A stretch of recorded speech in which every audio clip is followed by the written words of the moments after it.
Hello, friends. This is John Clan third of episode 183 of Shadow and Flame of Magic, your premier Kitty Pride, Lockheed, and Magic podcast. Today we're going to review and Kitty Pride 3, Deep Dive into Champions, Volume 4, Issue 4, and cover the rest of the books of last week, which were just Giant Size Apocalypse and Uncanny X-Men 16. So let's get into it. So we have reached the halfway mark of Wolverine and Kitty Pryde. But I am having questions about, like, didn't Carmen Pryde surrender himself to the authorities at the end of Kitty Pryde and Wolverine miniseries? Like, did he get released? I don't think they addressed that yet. I do appreciate how Claremont's constantly trying to get Excalibur Volume 3, Issue 14 out in a higher value as he keeps referencing Xavier and Carmen Pride in World War II or a war time brothers. So it's just curious that he keeps hitting that mark of just like remember this everyone. Um and so Kitty Pryde and Wolverine and Miracle find themselves attacked by mini sentinels or human-sized sentinels by Miss Trask, if you're nasty. And there's a lot of give and take in the battle. Everyone gets a moment to shine. Um, Kitty, very proud of herself, like Peter Parker allowing the burglar to escape, phases Carmen, her father, Carmen, as they get blasted, and quickly she feels regret as Yukio was behind them. He takes a shot to the arm, so that's not ideal. And then Kitty finally, like Logan gets injured, and so Kitty has to step up into the battle and because she's a hero. And then when she confronts Miss Trask, whose name is escaping me right now, I want to say it's like a fancy first name. And turns out the two of them are starting to merge, two becoming one, if you will, for my Spice Girl fans in the crowd. Hello. Um, And all of a sudden, an entity that's half Trask, half Pride comes out, who's like an electro style character and tech.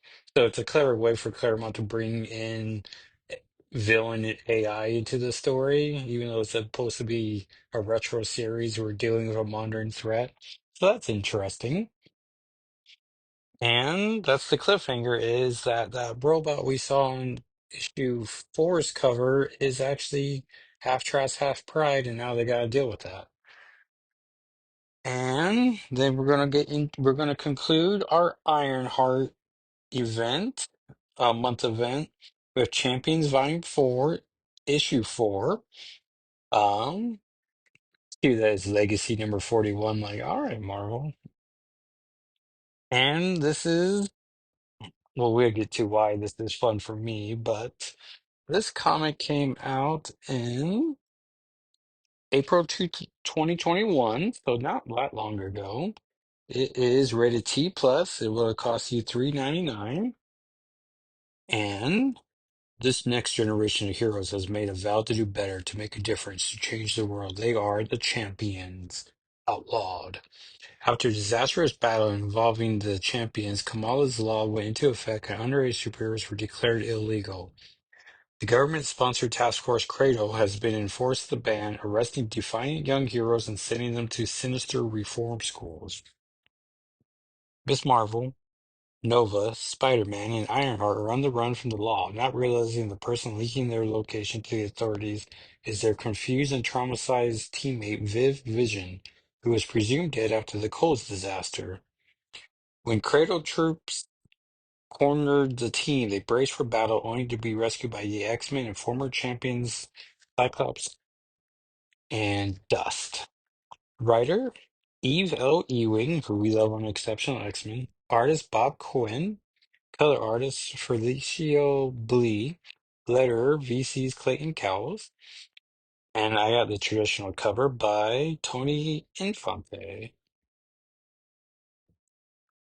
And um And so you can follow along. I made two videos, one where I go through the issue and one where I just put the caps of Kate Pride on my YouTube and TikTok channels at Jacko SII. So feel free to follow along there. Um, I do like Cyclops stepping in. He mentions Krakoa, which puts the Cradle officers on their back foot. It's a shield like program, so Kratos stands for something. And Dust is there, so that's fun as well. And so Pixie shows up and teleports the team away. They go to Ironheart's lab, which I saw the first three episodes of the show, and the first two episodes I thought were good, but there was a moment in three where she's talking to Zeke where I was just like, oh man, this is an amazing show. I could go two more episodes of just these two's chemistry, just talking. And I say chemistry, but it could be friendship, it could be romantic, but they capture an attention, especially my attention. And then dramatic cliffhanger for episode three. So I mean you definitely should watch episodes one and two, but I was questioning why they released three of the 10 episodes immediately. But I'm like, oh yeah. You sort of want the first two to build to three, and then three, that's the pace of the show. And so yeah, I'm really liking it. So hopefully everyone else is enjoying it. Cyclops reveals to the team that they are being betrayed by Viv, who they thought was dead. So everyone's pretty surprised about all these twists.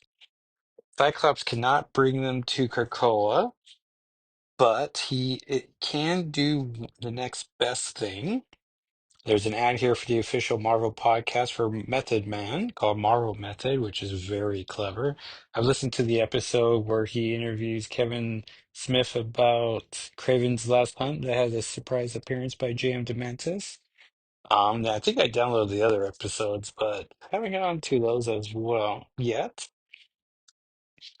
In the office of Senator Jeffrey Patrick in Washington, D.C., they are describing how successful the program is of scooping up all the teen heroes and retraining them in the education programs, which we don't love that terminology.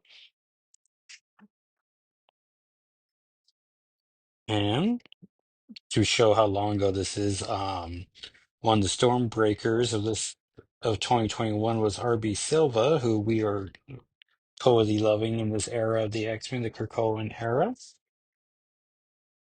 And we get a dramatic page flip, and we see Kate Pryde and the Marauders. And so I feel pretty happy we made this the final chapter in the Ironheart month. And um, and this is one of the reasons why I was like, wait, I've wanted to own this issue. I can buy four comics on my comic shop for $20 through their eBay page. Hashtag not a sponsor, but hashtag I love a sponsorship. And Um, so we see Kate Pride, we see Bishop, we see Storm, we see Iceman, Pyro's in the back, and Kate says, "Hello, champions, welcome to the Marauder." And Miss Marvel's quick to be like, "You're a Shadow Cat," which is like, oh, she's such a big fan, and yet when they actually join the X-Men together, she's just gonna have her heart dashed. You can call me Kate Pride, and surely you know my friends, Storm, Pyro, Bishop, and Iceman. No Lockheed for any Lockheed fans. And Ironheart's like, yes. And Miles is like, thanks for, I mean, we don't want to trouble you. It's okay, kid. We've been where you are. And Cyclops, in a very cute moment, has put on his champion suit, which I know was one of the issues of Krakoa was, or attendance was supposed to be that they can wear any outfits they want, but that wasn't quite communicated. The next morning, the heroes are eating. We see Bishop is cooking, which is cute.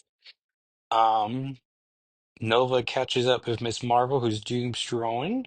She looks like she has a Wolverine phone cover, so that's cute. Um, Miss Marvel doesn't love that she's so unliked in the social media, which she's going to just deal with even more. They come across a Tuma attacking a ship full of scientists, and so they're all going to dash off to interfere with that. Um, and so they immediately start trying to protect the scientists, but also trying to listen to Atuma for why he's doing it. Kate Pryde's pretty disgusted, the scientists, as they're just creating seismic waves, and um, so they are wrecking the water environment. And so they agree to make some of their changes, which pleases Atuma. Kate yells, "You're outnumbered, Atuma. Go and let them escape unharmed." And so they do. That's pretty nice. Ironheart's annoyed that her hair got wet, which I get because, she wears a helmet all the time. You think she would not have to deal with her hair getting wet. And Miss Marvel's like, "That was awesome, but wait, how do you know which side to be on?" And Miles is like, "Dude, X-Men usually care about like human problems?" And Nova's like, "Yeah, after all that, I've got not clear on who the good guys were and who the bad guys were." And Kate says, "That's how it goes more often than not." Which Storm helps out. "Such lines are uncertain. They are as sand in the wind. We face each fight as it comes. We try to figure out it needs, who needs help, who is suffering, who is using their powers to harm." So this is nice to see Kate and Storm working together. And Bishop repeats things like everyone gets a line of dialogue, which is cute. And this all motivates Miss Marvel to give herself a speech of, "Is there any breakfast left?" Oh, and Ironheart's like, "I thought we were all having like an important feelings moment." "We were. I realized we have to go home. No more running. We thought the law was wrong and so we broke it. We are accountable. And if we're going to face the music, I should eat first." So that's cute. Meanwhile, in Kansas, we catch up to Viv Vision, who looks very human here. Um, Actually, now oh, so we're seeing the Marauder and Kate's here, but I want to say in my image I saved, um, I should have pulled down more, as clearly this is Kate and Storm. So I need to modify that. And so she's with a nice older gal who teaches her about the civil rights movement and how not all laws make sense or are just. And so to change bad laws, you got to do some bad things, which encourages Viv to make a decision. And the issue ends with a fun um, champions shot, hero shot, as they are just bracing themselves for what comes next. There's a bullpen bulletins presents Marvel Spotlight on Jed McKay, writer of the Avengers Mech Strike and Black Cat, who he has had quite the career since then. And that, everyone, was Champions Volume 4, Issue 4. And then, might as well announce now, July is Fantastic Four month, and I am going to review Fantastic Four versus X-Men for each week in July. So look forward to that. I'm very hoping we can watch the Fantastic Four movie, but we sort of let the Thunderbolts movie get away from us. So hopefully we can. If we had to pick between Superman and Fantastic Four, I'd rather us watch Fantastic Four, but summer being complicated as it is, we'll just have to wait and see. But good on the internet. I've not been spoiled that much about the Thunderbolts besides the what the asterisk stands for. So yeah, maybe people will be kind of on Fantastic Four as well. Then we got two more issues to go over. Giant Size Age of Apocalypse was a lot of fun. I didn't think Dark Phoenix was that fun, but I don't think it was meant to be. But Age of Apocalypse is as good as Giant Size 1, if we're ranking them. Legion, the body husk of David Haller, is powerless at the moment, and so we get a nice moment where it catches up with Miss Marvel, and then they run into Rogue, who really wants to confront them with her fist, but Miss Marvel's quick to just quickly do some exposition dump and explain the situation. And you mentioned time traveling, alternate timelines, and Rogue's like, "Hey, you might not believe this, but I just spoke with another time traveler. which is Bishop from the 616 universe. And and then so Miss Marvel goes off to hang out with Rogue, and then the Legion hangs out in the Eatery and sees Age of Apocalypse, Colossus, Ileana, and Shadowcat, which I love.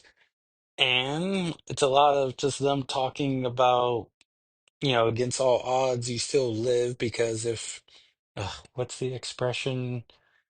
If nothing matters, then you, if nothing you do matters, then what matters is that you do something.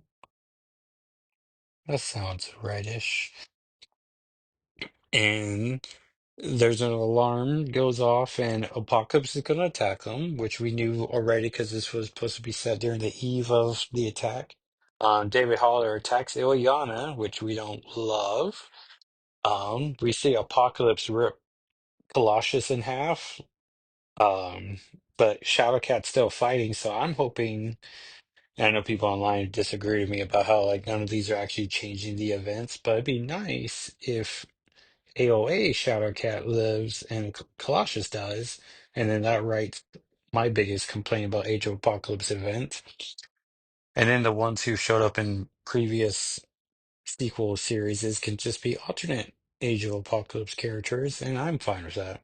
And then I'll be interested in the Apocalypse X-Men of Apocalypse miniseries, but we had to see where it all lays. And then Uncanny X-Men 16 concludes the Dark Artery run, where no one's gonna stay behind. And even though Death Dream was prepared to replace Miss Henry, but they decided that they're just gonna work it all out. We do get a moment where Logan and Miss Henry recognize each other. It's like, of course they recognize each other.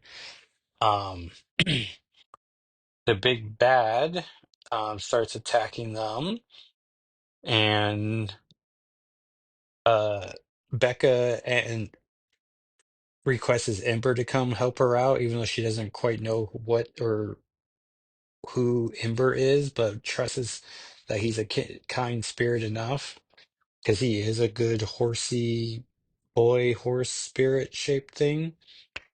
And the big bad gets scared of Talikio, and anything that knows fear burns at the touch of Man Thing. And so they throw Man Thing at the big bad, and it's defeated.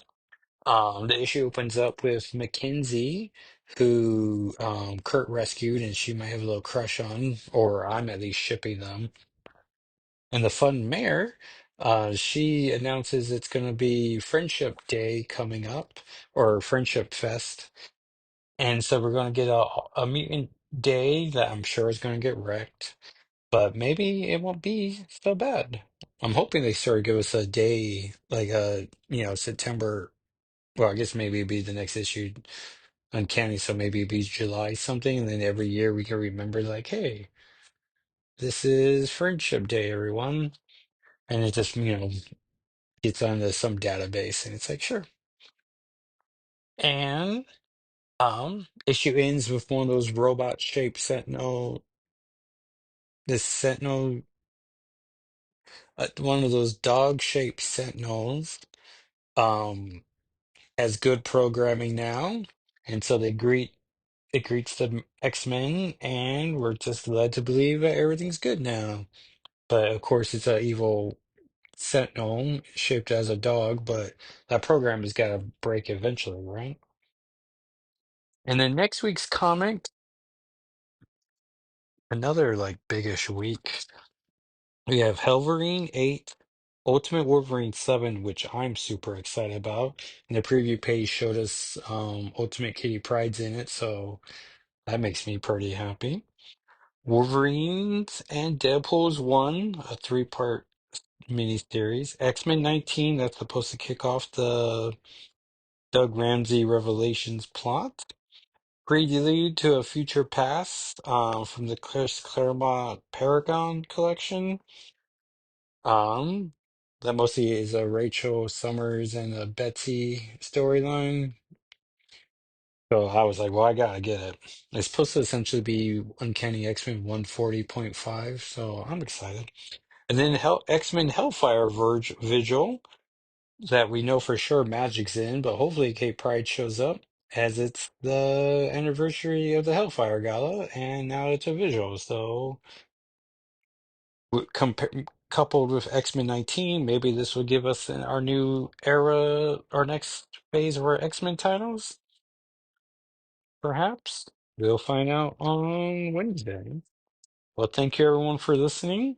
I'm gonna pick four of the five images from Champions for the podcast of socials at SNFWM. Feel free to follow. And on Instagram, Twitter, and Blue Sky. And I will talk at you next time. Thanks so much for listening. Bye.